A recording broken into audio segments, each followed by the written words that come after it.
Rina berdiri tegak di tengah ruang tamu rumah keluarganya di kawasan Menteng, Jakarta, tangannya dingin berkeringat. "Ibu, Ayah, Dewi, Dita, aku mencintai seorang wanita," ucapnya dengan suara yang hampir pecah. Saudari kembarnya, Dewi dan Dita, langsung bangkit dari kursi rotan mereka, wajah identik mereka memucat seketika. "Kamu gila, Rina," bentak Dita, suaranya menggema di antara lukisan wayang dan oto keluarga besar. "Kamu mau hancurkan nama baik kita semua. Keluarga ini sudah turun-temurun dihormati orang." Dewi hanya diam, tapi matanya penuh kecoaan yang lebih menusuk daripada teriakan. Malam itu menjadi malam terpanjang dalam hidup Rina. Ibu menangis di kamar, ayah mengunci diri di ruang kerjanya, sementara Dewi dan Dita bergantian datang ke kamar Rina. "Kamu harus berhenti, Rin," kata Dewi pelan, suaranya gemetar. "Kita kembar, kita seharusnya saling melindungi, bukan saling hancurkan." Rina ingin menjawab bahwa cinta ini bukan pilihan, tapi kata-kata itu tersangkut di tenggorokan. Ia tahu, di Indonesia ini, nama baik lebih berharga daripada kebahagiaan pribadi. Keesokan harinya, Lila, wanita yang dicintainya, menunggu di kai kecil dekat kantor Rina. "Bagaimana keluargamu?" tanya Lila sambil memegang tangan Rina di bawah meja. Rina menarik tangannya pelan. "Mereka tidak terima." Lila tersenyum pahit. "Jadi kamu akan sembunyi lagi?" Rina tidak menjawab. Ia pulang malam itu dengan hati yang terbelah. Di rumah, Dewi dan Dita sudah menunggu dengan rencana. "Kamu harus menikah dengan anak teman ayah," kata Dita tegas. "Itu satu-satunya cara menyelamatkan kita semua." Rina merasa seperti sedang dicekik oleh tangan tak kasat mata. Ia mengangguk pelan, bukan karena setuju, tapi karena takut melihat ibunya semakin kurus. 3 bulan berlalu dalam ketegangan yang tak tertahankan. Rina mulai menghindari Lila, alasan demi alasan ia berikan. Di kantor, ia promosi jadi manajer pemasaran, tapi setiap malam ia menangis diam-diam di kamar mandi. Dewi dan Dita semakin dekat dengannya, seolah ingin mengawasi setiap gerak-gerik. "Kamu sudah berubah, Rin," kata Dewi suatu sore sambil minum teh di teras. "Bagus. Kita tidak mau kehilangan adik kita." Rina tersenyum getir. Ia tahu, ini bukan kasih sayang, ini pengawasan. Suatu malam, Lila datang ke rumah tanpa pemberitahuan. Ia berdiri di depan pagar, matanya merah. "Kamu janji kita akan hadapi bersama, Rin. Tapi kamu malah menghilang." Rina menutup pintu pelan, takut tetangga mendengar. "Ma, Lila. Keluargaku mereka akan hancur." Lila menatapnya lama. "Jadi kamu memilih mereka?" Rina tidak bisa menjawab. Pintu tertutup, dan Lila pergi dengan langkah berat. Di dalam rumah, Dewi berdiri di belakangnya. "Kamu sudah melakukan hal yang benar, adikku." Rina merasa seperti pengkhianat. Malam itu, ia berbaring di tempat tidur, memeluk bantal, bertanya-tanya berapa lama lagi ia bisa bertahan dengan dusta ini. Tahun pertama setelah pengakuan itu terasa seperti neraka yang lambat. Rina menikah dengan pria pilihan ayahnya, seorang pengusaha muda bernama Andi, tapi pernikahan itu hanya di atas kertas. Andi tahu rahasianya dan setuju demi bisnis keluarga. Dewi dan Dita tersenyum bangga di pesta pernikahan, seolah mereka berhasil menyelamatkan adiknya. Tapi setiap malam, Rina menatap foto Lila di ponselnya yang disembunyikan dalam folder rahasia. "Aku mencintaimu," bisiknya pada layar gelap. Di kantor, karirnya melejit. Ia memimpin proyek besar untuk perusahaan kosmetik lokal, sering bepergian ke Bali dan Yogyakarta. Di salah satu perjalanan ke Denpasar, ia tak sengaja bertemu Lila lagi di sebuah kai pantai. "Kamu terlihat bahagia," kata Lila dingin. Rina menggeleng. "Ini semua sandiwara." Mereka bicara hingga larut, dan untuk pertama kalinya setelah 2 tahun, Rina merasa hidup lagi. Tapi saat pulang ke Jakarta, Dewi sudah menunggu di bandara. "Kamu bertemu siapa di Bali?" tanya Dewi curiga. Rina berbohong lagi. "Hanya klien." Ketegangan semakin meningkat saat ibu mereka sakit. Di rumah sakit, Dita menarik Rina ke samping. "Kalau rahasiamu terbongkar sekarang, ibu bisa meninggal karena malu."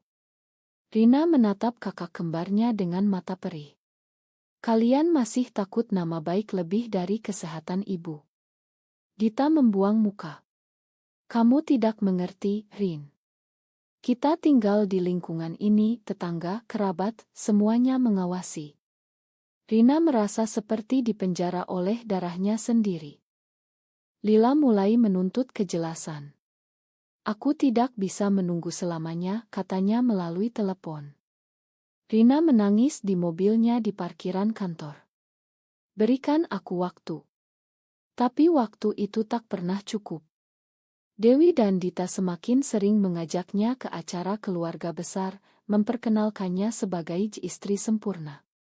Setiap senyum palsu yang Rina berikan terasa seperti pisau yang menusuk dada. Suatu malam, di acara ulang tahun ayah yang ke-60, salah seorang kerabat bertanya, "Kapan punya anak, Rin?"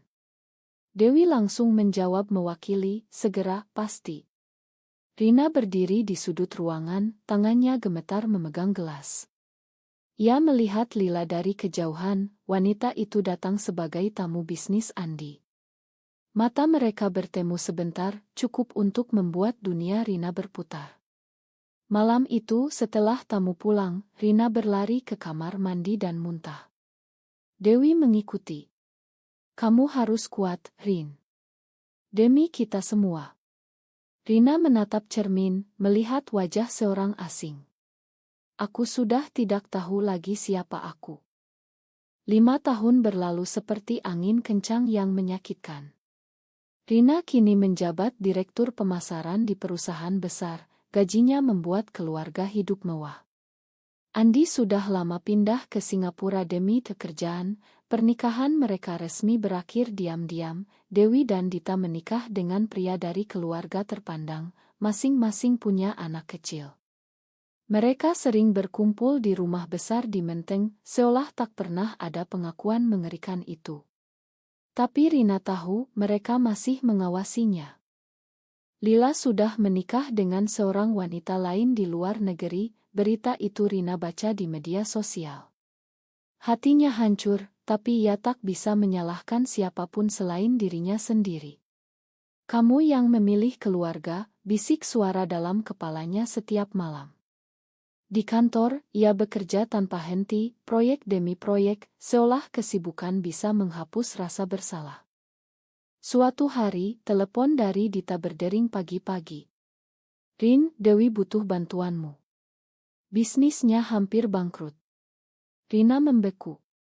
Dewi, kakak yang paling keras menolaknya dulu, kini terpuruk. Perusahaan Asion milik Dewi terkena dampak pandemi dan utang bank yang membengkak. "Kamu satu-satunya yang punya uang dan koneksi," kata Dita dengan suara putus asa. Rina diam lama. "Aku akan datang." Di rumah Dewi yang dulu mewah kini terlihat sepi, Dewi duduk di sofa dengan mata bengkak. "Ma, Rin," katanya pelan untuk pertama kalinya.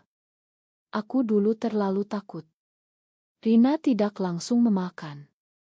Ia menatap kakak kembarnya yang dulu pernah membelakanginya.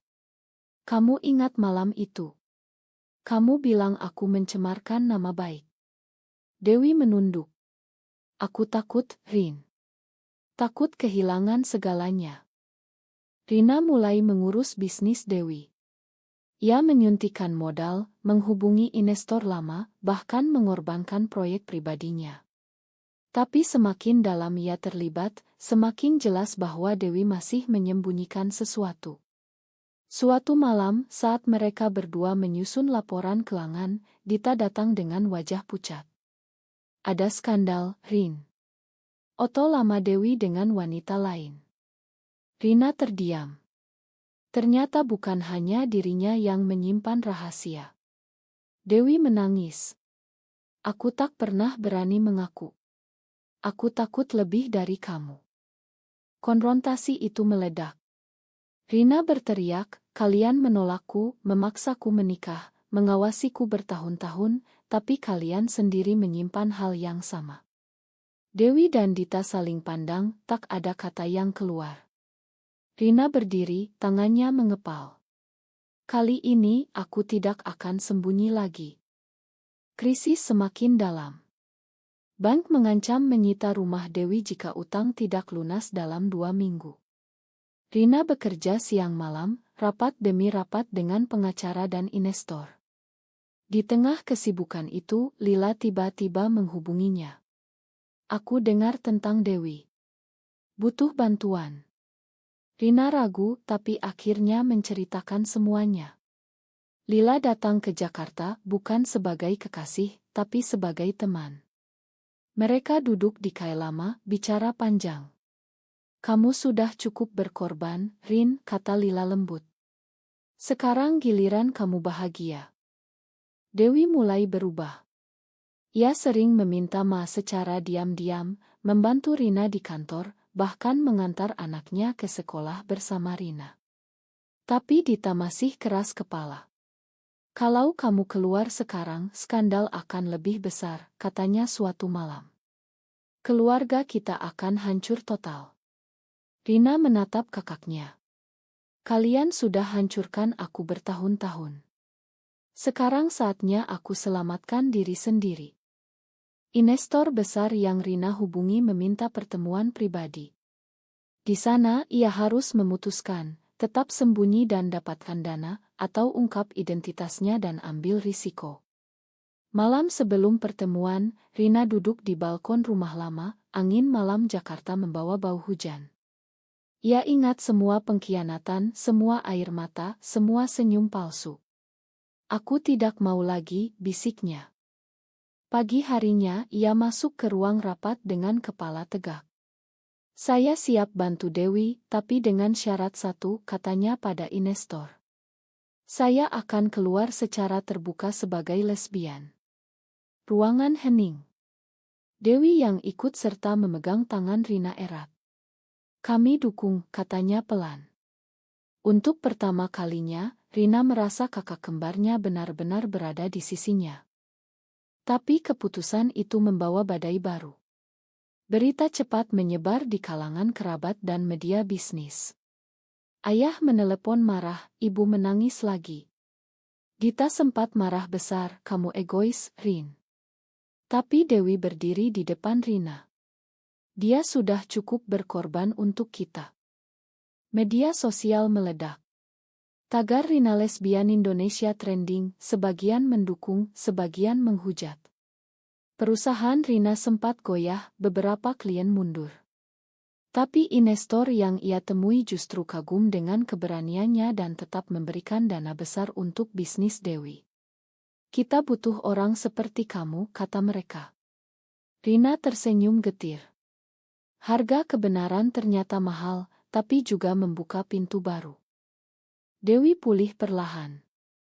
Bisnisnya bangkit kembali, bahkan lebih kuat dengan konsep inklusi yang Rina usulkan.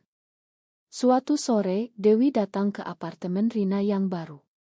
Aku dulu salah besar, Rin. Aku takut menjadi diriku sendiri, jadi aku paksa kamu sembunyi.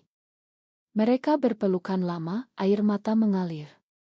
Dita akhirnya datang juga, membawa kue kesukaan Rina.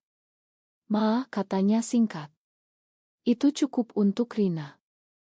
Lila datang lagi ke Jakarta untuk acara amal. Mereka bertemu di pantai Ancol, angin laut menyapu rambut mereka. Kamu berani sekali, kata Lila sambil tersenyum. Rina memegang tangan Lila. Aku belajar dari kamu. Tak ada janji besar, tapi hati Rina akhirnya tenang. Ia tak perlu lagi sembunyi. Tapi keluarga besar masih menolak. Beberapa paman dan bibi memutus hubungan. Ayah tak mau bicara. Rina merasa kehilangan, tapi ia juga merasa bebas. Ini harga yang harus kubayar, katanya pada cermin setiap pagi. Dewi dan Dita kini menjadi sekutu terkuatnya.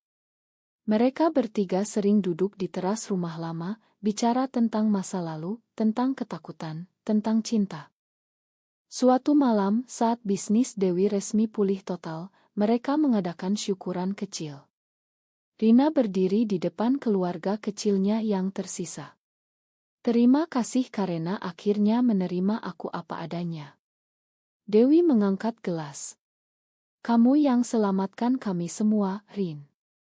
Bukan hanya uang, tapi juga keberanianmu. Tahun berikutnya berlalu dengan damai yang baru. Rina membuka perusahaan sendiri yang fokus pada pemberdayaan perempuan, termasuk komunitas LGBT di Indonesia. Dewi menjadi mitra bisnisnya, Dita membantu dari belakang layar. Mereka bertiga kini tak terpisahkan lagi, seperti dulu saat kecil, sebelum rahasia dan ketakutan memisahkan. Lila dan Rina kembali dekat, bukan sebagai pasangan lama, tapi sebagai dua orang yang saling mengerti. Mereka sering jalan di Bali, duduk di pantai yang sama tempat dulu mereka bertemu lagi. Kamu bahagia sekarang? Tanya Lila suatu sore. Rina tersenyum lebar. Lebih dari itu. Aku akhirnya menjadi diriku sendiri. Suatu hari, di acara peluncuran buku tentang perjuangan identitas di Indonesia, Rina diundang berbicara. Di panggung, ia melihat Dewi dan Dita duduk di baris depan, bangga. Saya pernah ditolak oleh orang-orang yang paling saya cintai karena mencintai sesama jenis, katanya. Tapi hari ini, mereka yang dulu menolak justru berdiri di samping saya. Tepuk tangan membahana. Malam itu, di rumah, Rina membuka album foto lama. Foto keluarga saat masih kecil, Dewi dan Dita memeluknya erat. Ia tersenyum. Segala pengorbanan, pengkhianatan karena takut, semua konfrontasi, semuanya membawa mereka ke titik ini. Ia tak menyesal. Namun, di luar sana, banyak yang masih bertanya-tanya. Apakah benar pengorbanan demi kehormatan keluarga selalu harus dilakukan, atau justru keberanian mengungkap kebenaran yang lebih penting? Benar atau salah, menurutmu?